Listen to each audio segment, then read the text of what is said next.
Hey, Will, Aaron Suttles, The Athletic. Can you talk about Alabama's, you guys' strength against the run this year, and you in particular, how unselfish you have to be as an outside linebacker who maybe wants to pressure the passer, but you're pretty good against the run too?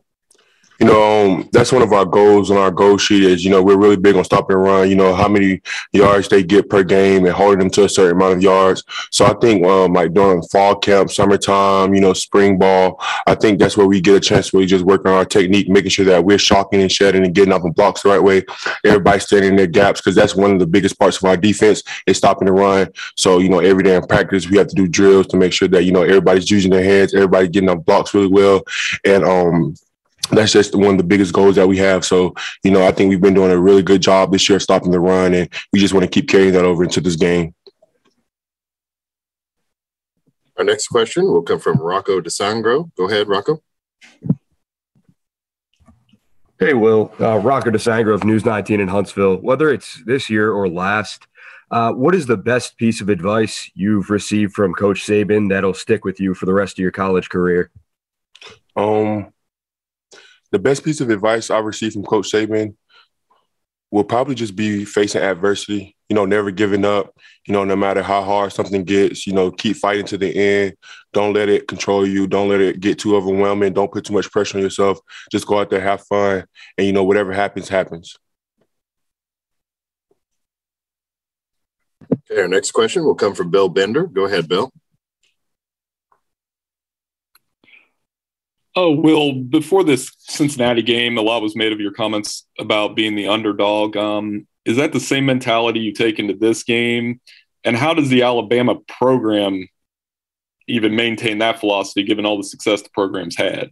Again, Alabama does have a lot of success, but I was speaking generally when I said over the course of the season, but us being underdogs, us not being respected, and people saying that we wasn't an elite team, and I think everybody that just fuels everybody up because we know how hard we work, we know what type of team we have, and it's going to be the same to the end of the season, which is coming up. So we keeping that same intensity, same energy, what everybody was saying about us. We're just going to keep using it as motivation because we know what type of team we are.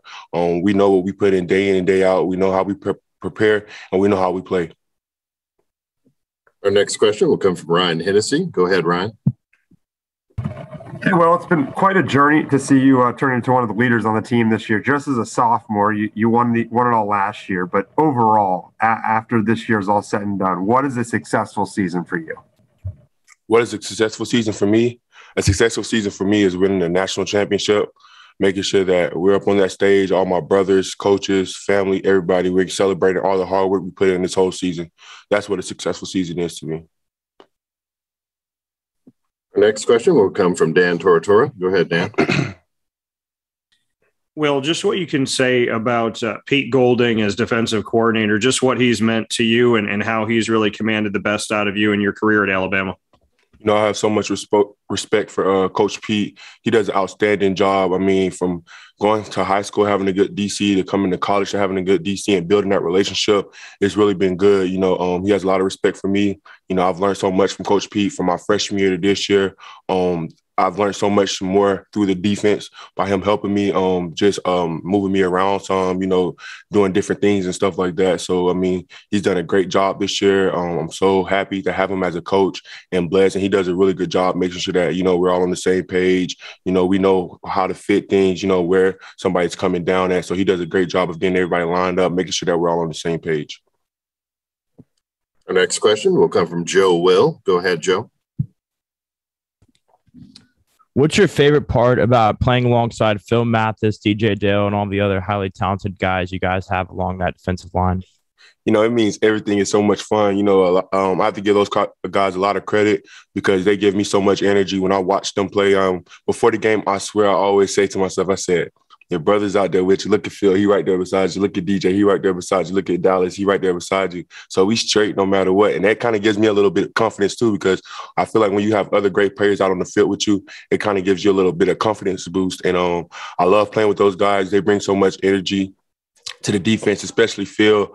I swear Phil rubs off on me. He gives me so much energy on the field. I feel like when he make a play, I make a play. Or when I make a play, he makes a play, because every time we both make plays, we're right there together. Like, celebrating or something like that. So I'm so happy and blessed to be playing beside some guys like that are really talented and really good. Our next question will come from Nick Kelly. Go ahead, Nick.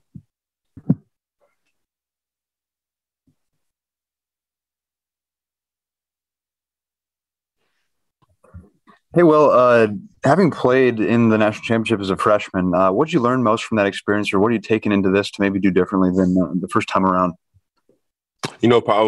Probably paying attention more to the details. I think last year, as a freshman, you really don't have the type of focus or, that you have when you mature a little bit. So probably paying attention to the details, making sure that I'm lined up right, making sure I'm not having any mental errors or anything like that, making sure, I'm getting the call. I think that was one of the biggest things last year, was just getting the call, getting lined up right. So that's the experience I have now, taking into like a new national championship game. And I have that experience under my belt to help me more. Next question will come from Charlie Potter. Go ahead, Charlie. Yeah, hey, Will. You've obviously been a leader for this team, but guys like Phil Mathis and Brian Robinson, fifth-year seniors, are going to be playing in their fourth national championship game. Just how much do you look for those guys for advice, and how much have those guys meant to the team this season? They meant everything to the team. I don't really get a chance to talk to B-Rob like that, but, B-Rob has been outstanding this year. He's been a vocal leader to us. He's been through so much as well as Phil. They've seen so much, so they've been able to help us along the way. But, all practice long, I've been on Phil. I'm like, Phil, we got to get you one more before you go, man. I'm really big on that. Like, when I was in high school and, I was type one of the other senior D tackles on there, I was like, come on, we got to get you one. So I kind of feel like that's the same feeling here. I was like, all week I've been like, Phil, we got to get you one before you get out here, man. We're going to get you one before you get out of here. So that's just been the type of energy we've been having around the program right now, these last few practices, and making sure that everybody's on the same page so we can get the job done and get these guys out of here the right way. Next question will come from Justin Felder. Go ahead, Justin. What's up, Will? I saw that Dutchdown High School said that Monday is going to be Will Anderson Day. Just what kind of support have you been getting from back home? And also, have there been any friends or extended family that say, hey, we're pulling for you, but team-wise, we're rooting for the other guys? First of all, I just want to start off by saying thank you to the Dutchdown community, Henry County, the whole Henry County, my Dutchdown family. I just want to say thank you so much for all the support and love you guys have shown me over this season, my freshman year. I could have asked for a better support system back at home. I'm so honored and blessed for you guys to be making Monday Will Anderson Day back at home for me. I love you guys. Thank you so much. And no, I haven't had anybody say they're rooting for me in Georgia, so I'm glad of that, and I'm very appreciative of that. But again, thank you, and I love you guys so much. The next question will come from Ivan Mazel. Go ahead, Ivan. Hi, Will. A couple of the Georgia players we talked to an hour ago talked about how this time they're going to be different mentally than they were in Atlanta. What differences do you expect to see from a team that says it will be mentally sharper this time? I think, no game is going to be the same. What happened last game is what happened last game. We have to worry about what happens this game. And, I can't really speak on what other teams think they have to do, but I know as far as Alabama, we're just going to take the same preparation and the same way we do things from each game until this game. And we're just going to play to the Alabama standard and play Alabama football. Our next question will come from Fernando Rossetti. Go ahead, Fernando. Hello, Will. I'm with Graphical Sports. How do you feel your strength and conditioning program will influence you guys' performance for this game against what is probably the best offensive line, the best and biggest offensive line in the nation? And also, could you share a specific experience with your strength and conditioning coaches that you feel has impacted the team to be prepared for that? I think our strength and conditioning coaches do an outstanding job with us. Our last lift we just had, we had a lot of people PR in the weight room, and for it to be towards the end of the season to have those type of numbers with the type of season we had in the SEC, all SEC schedule, and going against top talent and being able to still PR in the weight room, I think that's really big, and it speaks volume of the people who work in there. Coach Blue and Dog Ray, they do an awesome job. And as far as this game goes, we're more than prepared. They prepared us all off season, during the season to help us make sure our bodies are right. They're never going to let anybody, slip along the way. So the weight room numbers and everything has been outstanding. They've been doing a great job.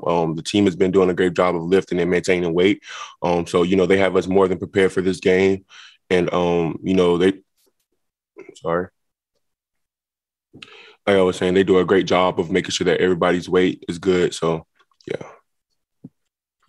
Thank you, Will. Again, if you have a question, we encourage you to use the raise hand function to indicate you have a question, and then we will take further questions for Will Anderson.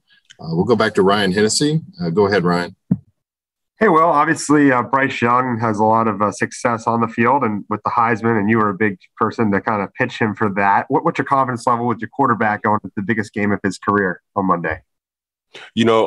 Bryce is a really great person. He's a really great athlete.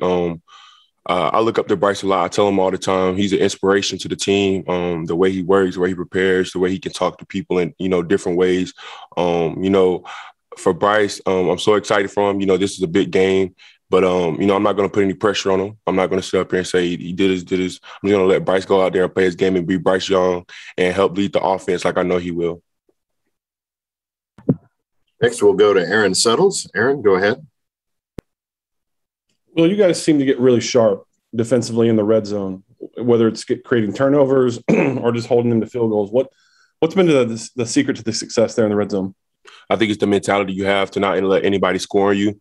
Do not let anybody get into your end zone. So I think that's just where it comes from. It's our mentality on defense to not let anybody get into the end zone. So, yeah. We have time for a couple more. We'll go with Chris Brees. Go ahead, Chris. Yeah, well, Chris Brees, CBS in Birmingham. I was curious if you have seen the social media phenomenon going on right now with the Karate Kid emoji that Jameson started, and he's kind of promoted it with a photo of himself this week. Have you thought about that at all? Like, there's thousands of fans who've got that in their social media pages right now. Yeah, I've been scrolling all on Twitter, and that's all I've been seeing. I don't really know too much about it. Like everybody on the team does it, but it's really like an offensive thing. So like we just see them doing it, but we don't know like what they have going on with it. But like on my TL, that's all I've been seeing. And I think I seen something like Gumpster or something like that. I don't know like the backstory of anything about it, but that's all I've been seeing on my TL. I think it's really cool, especially for something you do in a game and the fans, take after it and, they support you behind it. And, it grows on social media like that and it just goes to the fans and they really love it. And it just shows you how much of a support system we have and a great fan base we have. So we appreciate those guys. Awesome. Thanks, man. Okay, we'll now go to Justin Felder. Go ahead, Justin. Hey, Will, so I heard about a giraffe costume growing up. I heard about, I think it was like mayonnaise and jelly sandwiches. So let me ask you, what was the number one prank either pulled on you or by you growing up? Okay, enough about what happened to me. I'm going to tell you what I did. So back at my home, one day we had a Sunday dinner after church, whatever like that. And my mom had made cornbread. And instead of making the cornbread in the squares that she used to do on the frying pan, she made it in like the cupcake holders. So we had some left over. And I was telling my sister, I said, hey, I'm finna bake some cupcakes. I'm finna get y'all right. We finna eat good. So the next day I took the corn muffins or cornbread and I just put icing on them because they was already in cupcake form. I put icing on them and I put some sprinkles on them. And I had told my sister, I said, the cupcakes done, y'all go down there and get y'all some if y'all want to. So all my sisters rushed down the stairs. They rushed down the stairs and I swear all of them bit into the cornbread and they spit it out immediately and they thought it was cupcake. So that's like one of the best pranks I did on my sisters to me because I really got them. But yeah. Awesome. Thanks. We'll take a question from Vedant Gupta. Go ahead, Vedant. Yeah, Will, obviously this is Vedant from Global Comedia. So you have had a dad who has motivated you and brought out that inner fire that usually doesn't end up great for the other team. How does he spark that inner fire in you in a national championship game? My dad, he texts me all the time. He screams. Sometimes I can hear him. I can't hear him in the stands sometimes.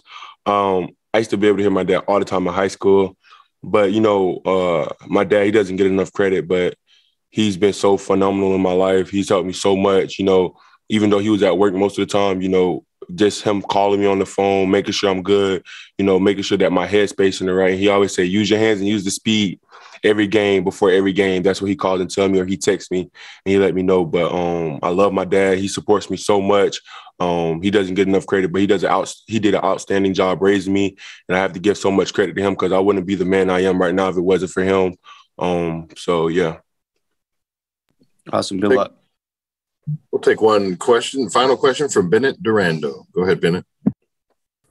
Hey, Will. Yeah, you mentioned just Bryce being a good person and sort of knowing how to talk to people. I was just curious if you have sort of an example or anything that sort of stands out to you from this season.